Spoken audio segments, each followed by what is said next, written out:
Grabe! Sobrang high blood ako nung nakita ko talaga to mga kadyani. Ito ha. Ito yung mga ganitong post na hindi dapat tinotolerate Pero nakakapagtaka, minsan tumatagal ng ilang araw yung mga post sa mga OLA agent na yan na kung saan may mga tao at mga borrower talaga na hindi agad nakapagbayad, di ba? Tapos ipopost na agad nila yung mga picture ng buong pamilya. Pagkatapos mayroon pa mga caption doon sa kanilang mga picture na kung saan may kwentong hindi nakakatuwa at hindi naman talaga maaring ginawa o ginawaan lang nila ng kwento yung pamilya na yun at yung mismo ng utang at isinasama pa pati mga bata doon sa picture at gumagawa ng kwento na kung ano-ano to. Itong mga online agent na to talaga sobrang abusado kaya hindi kayo binabayaran Sabi, papakita lang po ako sa inyo na mga post ng isang online agent na hindi ko sure kung nandun pa sa FB. Kasi kakakita ko lang ito nung nakaraan pero ngayon hindi ko sure kung mahahanap pa siya o hindi. Wag muna tayo magalit doon sa picture na ginagamit ng mga online agent na yan. Hindi natin alam kung yung ba talaga ay legit na picture kasi karamihan sa mga online agent gumagamit ng dummy account. Like ipinakita ko yung nakaraan na binanggit pa pati yung kanilang mga OLA na hindi naman rehistrado. Pero ito, gumamit ng picture. Maring kinuha niya lang yan sa mga profile pic ng ibang mga may FB talaga. And then, ayan, problema. Siyempre, identity theft na naman ang pwedeng ikaso. Tapos, maglalabas sila ng mga picture ng mga nagkaroon ng utang sa kanila. Kasama yung mga bata. Mga bata talaga. Pakikita ko sa inyo kung yung sinasabi ko. Pero bago ang lahat, makikisuyo lang po muna sana ako sa inyo na kung gusto niyo mag itong klase ng video, sana po suportahan niyo ang aking channel. Itong YouTube channel, ang Facebook page, at ang aking TikTok account. So yun, paki-like na rin po, share, at hit niyo na yung notification bell para updated po kayo sa mga videos na ginagawa ko. Ito, pakita ko lang sa inyo, no. Ito, takpan ko lang yung mga picture ng mga bata, pati nung borrower na nakalagay rito. Pero yung picture nung OLA agent, I doubt na hindi talaga siya yan. Maaring ginamit lang Huwag kayo magalit sa may picture na Pero yung pangalan, maaring hindi rin totoo. Kaya kung makita nyo sa Facebook, hanapin nyo, i-report na lang natin ang harassment and bullying. Di ko lang sure kung nandiyan pa. Kasi nakita ko na ito nakaraan. Ito, pakita ko sa inyo. In loving memories. Utang niya, 2,575. Ito yung nakasulat doon sa caption. Itong babae na to, naging addict gawa ng takpan ko lang yung nakasulat kasi medyo brutal yung mga binanggit dito dati at minsan pag may kausap siya apam inuuto niya mga pamangkin niyang babae para ipakita ang pribadong parte sa apam para kumita para pangbayad niya ng utang at pangbili ng pinagbabawal na gamot. Ganon kabalahura yung mga balasubas na bugok na all agent na yan. Kaya tama sinabi Boss Ray ang sarap batukan kapag may nakata na abusadong OLA agent, di ba? Napakasarap batukan, ang sarap iumpog sa pader. Totoo lang. Kasi mga ganitong bagay, lalo may batang wala pa yatang wala pa yatang 5 years old yung isa. Tapos magkakapatid. Magkakapatid o mga pamangkin niya. Kaya ganun. Kaya hindi kayo binabayaran ng mga OLA. Kaya minsan hindi ako sumasang-ayon talaga minsan sa mga nagsasabi na bayaran. Pero depende na sa tao. Kasi nga, yung nautang ay utang. Dapat bayaran. Pero siyempre, kung ganito, kabalahura ang ginagawa, pakikitaan ko pa kayo ng isa pa, may bata rin nakasama, at saka kung sino man itong kasama niyo iba, di ko alam kung tawagin niyo ito, kapatid o something. Ito yung binanggit. Itong tomboy na to, may trauma to. May trauma to until now. Kasi siya ng 10 lalaki kasama papa niya at kuya niya, kaya napagpasyahan niya na maging tomboy na lang. At ang kanyang kapatid ay kaya maaga nagkaanak, minsan pinapaiwan sa tomboy na to ang pamangkin niya. Pero medyo bastos talaga yung mga words niya ito, kaya PM sa address, kawawa ang mga bata. Biruin mo ba? Ginagawa ng kwento ng hindi maganda. Talagang sinisiraan sa publiko, pinopost nila sa public. Papakita yung picture, pati ng mga bata na hindi naman dapat ipakita, ay ginagamit sa panghaharas. Kaya dapat talaga mga abusadong OLA, hindi tinatangkilik, huwag tangkiligin. Kaya tama si Boss Ray na huwag tangkilikin yung mga abusado. Mag-aral muna. Tama. Mag-aral muna kayo. I-review nyo muna yung ola na yan. Kung may history ba yan ng pangaharas. Hindi magandang background. Hindi magandang mga ratings. Alamin nyo muna. Huwag kayong hiram ng hiram. Hanggat maaari, umiwas kayo. Kasi hindi lang kayo ang kayang sirain ng mga yan. Pati pamilya ninyo, pati mga anak ninyo, pati mga magulang ninyo, pati ibang tao kaya nilang sirain. In public, in social media, kaya kong gawaan ng kwento. Pero sabi ko nga sa inyo, lumilipas yan, nawawala sa Facebook. Pero nakakapagtaka lang na ang dami pa rin akong nakikita na ilang araw na nandun pa rin. Ngayon kung ginawaan kayo, nakita nyo talaga yung mga ganyan. Nakita nyo na naipost kayo at ganyan nga yung mga salitang binibigay sa inyo. Pinapakita at pinapalatahala sa Facebook o sa mga social media ninyo. Like sa TikTok, ganyan, nakita nyo. It is better to file a formal complaint. Tandaan niyo lagi, hindi po kami ang tamang tao na pwede nyo puntahan o lapitan. Pwede siguro magsabi kayo sa amin kung paano dapat gawin. Ito nga, sasabihin ko ulit sa inyo, uulitin ko na naman. Mag-file kayo ng formal complaint sa SEC through their website. Pwede naman, nasa Google naman, search nyo lang kagad. May lalabas yan mga complaint form na kung saan pwede nyo i-forward sa kanila yung inyong reklamo dyan sa mga abusado.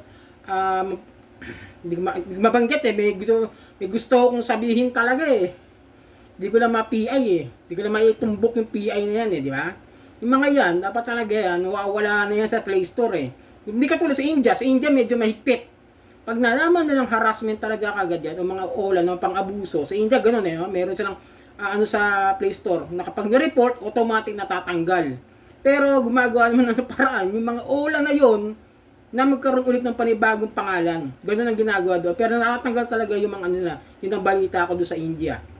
Hindi katulad doon sa atin, kahit anong report mo, hindi pa rin ginagawa. Dapat ganun eh, merong ang SEC sana merong ganong admin management na kung saan sila mismo magpapile ng report doon sa Play Store para malaman na legit na hindi magandang klase ng online lending apps yan. Diba? Dapat ganun eh. And then, kung nakita nyo harassment na yan, ganyan, file a formal complaint din sa PNP o sa NBI Anti-Cybercrime. Napakatindi kasi para sa akin, no, yung mga ganito, meron pa nga ako nakasama last year na yun nga sa PNP, ginawan siya ng video, inedit yung mukha niya, ginawan siya ng scandal sa video, pinurward doon sa GC at nabuksan, no, nabuksan naman ng mga GC, medyo napansin yata na sa spam messages, napanood, pero siyempre, alam naman natin na edited dahil yung mukha hindi gumagalaw, yung katawan lang, parang ganoon, pero siyempre hindi pa rin maganda yun, diba? Sabihin, kahit na edited yun, medyo magkakaroon ng hindi maganda na tingin sa atin, yung mga tao. Na, no. Pero kung totoong mga kaibigan natin yan, mga taong nagmamahal talaga sa atin, maiintindihan yung sitwasyon na nangyari sa atin. Paalala ko lang, no, kaya nga sasabi namin sa inyo lang na Boss Ray, kaya kung nagre-review sila, sila Pat, into si Team Marcos, di ba? Sila Mami Yam, si Mark Lifestyle, katulad din namin na nagbibigay ng advice sa inyo, huwag nyo nang tangkilikin. Kaysa ma-stress kayo, ma-depress kayo. Di ba? Biro mo, maliit na halaga, 2,575. Tagalog yung words ko, dahil sa inis ko eh. Di ba? Yun yung sinasabi ko sa inyo. Halagang 2,575. Ganon nila sisiraan, ganon nila yuyurakan yung pagkatao nyo, ganon nila didikdikin, pati mga mahal nyo sa buhay na walang kinalaman doon sa utang ninyo, na pati mga bata na dinadamay nila. Doon ako nababad trip. Di baling ako, okay lang ako, i-post nyo. Pangalandakan nyo ako, magnanakaw ako, scammer ako, wala akong pakialam. Pero kung may dinadamay kasi na bata, dyan ako nababuisit eh. Dyan ako nababad trip. Tapos gagawan pa ng kwento na kung ano-ano na ini-expose niya, ini-exploit yung bata doon sa mga apam na sinasabing kliyente nung utang. Di ba? Nakaka-bad trip yun eh, kasi nakakapanood ako ng mga gano'n na may mga magulang na hindi exploit yung bata sa mga ganyang klase. Nakaka-bad trip ako sa mga ganyang klase na magulang. Totoo lang. Nag-anak para pagkapirahan din yung mga bata. Medyo nalilistuloy ako. Na-bad trip lang kasi na ano ko ron eh.